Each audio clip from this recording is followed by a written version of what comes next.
Finalmente, senhoras e senhores, chegou a hora de entendermos por que raios que é tão difícil de emagrecer nos dias atuais. Mas se você caiu de paraquedas, deixei aqui na legenda o link do vídeo 1 e o link do vídeo 2 para você assistir e conseguir entender o que vou explicar a seguir.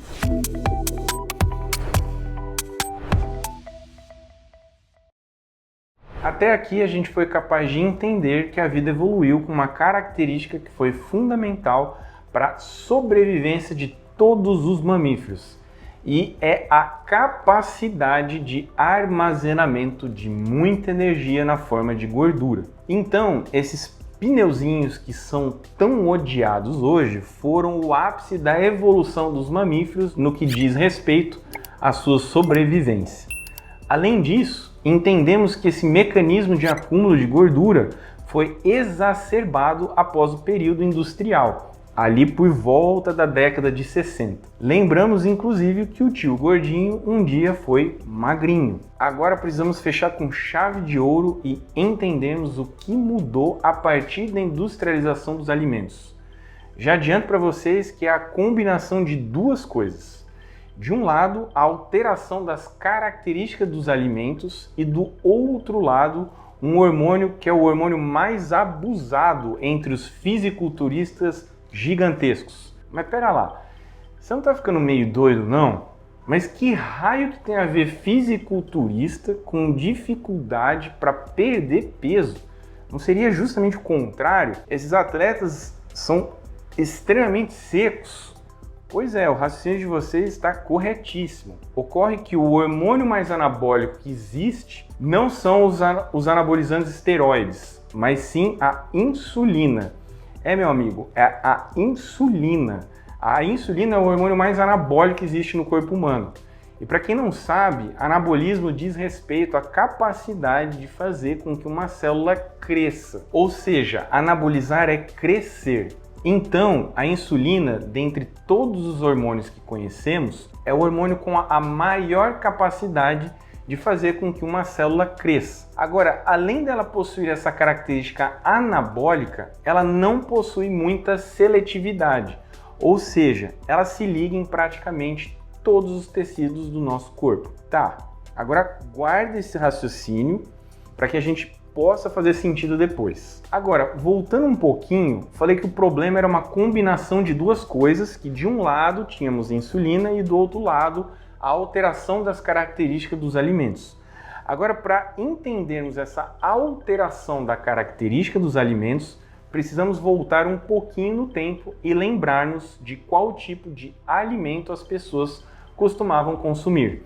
Bem, como disse lá na parte 2, lembro perfeitamente da minha mãe me contando que na sua época de infância saía briga quando entrava um danoninho ou um refrigerante em sua casa. Alimentos em embalagem não entravam em casa. As pessoas consumiam muitos alimentos do hortifruti e do açougue, só isso.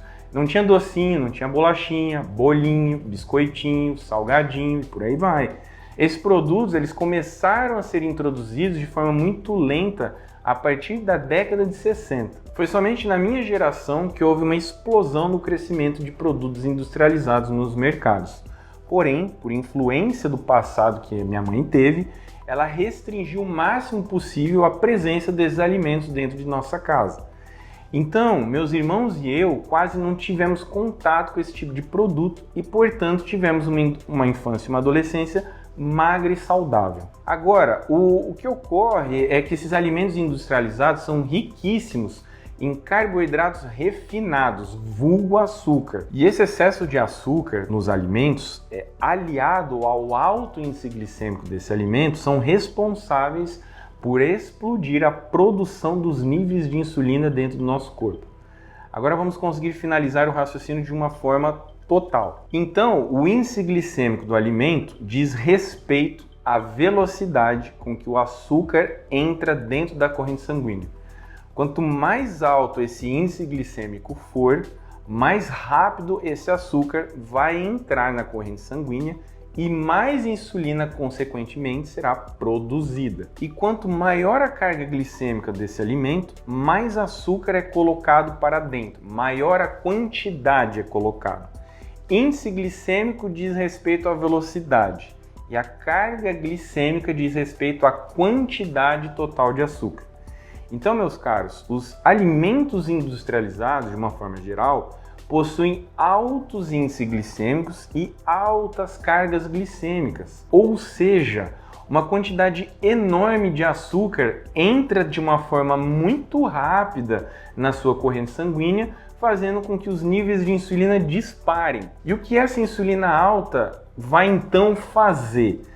Ela vai pegar todo esse açúcar e vai levar para dentro da célula de gordura, ou seja, ela vai anabolizar as células de gordura, conforme expliquei agora há pouco. Mas por que a indústria coloca tanto açúcar de alto índice glicêmico e alta carga glicêmica nos seus produtos? Porque esse açúcar todo estimula as células gustativas da nossa língua, que são as células que mandam sinais para o cérebro, dando informações sobre o gosto dos alimentos.